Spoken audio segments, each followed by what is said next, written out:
Well, it was early this week that a judge ruled that the Bell Hotel in Epping would have to move asylum seekers out within weeks because it hadn't applied for the planning permission to use the hotel for that specific purpose, and because of the impact that had had on local residents. Now, it was a victory for the council, a nightmare for the Home Office, which is now worrying that it's set a precedent, that it might trigger a wave of protests and of cases, and ultimately make its legal obligation to house asylum seekers very difficult indeed. Now, the Home Office wasn't allowed to make its case in court, and we learned today that it's appealing that decision.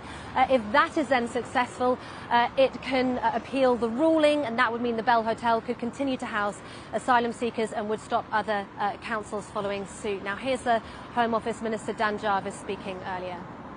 This government will close all asylum hotels, and we will clear up the mess that we inherited from the previous government. We've made a commitment that we will close all of the asylum hotels by the end of this Parliament, but we need to do that in a managed and ordered way, and that's why we'll appeal this decision. Now, the government has said it has to do this in an orderly way because it doesn't want to create problems in other areas. Nevertheless, the Conservative leader, Kemi Badenoch, who's called for asylum seekers to be held in camps, has said that she will support all Conservative councils to launch cases against the use of asylum hotels. And Amelia, does that include the one that you're in right now? Yes, I'm outside a hotel housing asylum seekers in Cheshunt in Broxbourne, one of the first councils to take up the gauntlet. And earlier there were around 200 people here.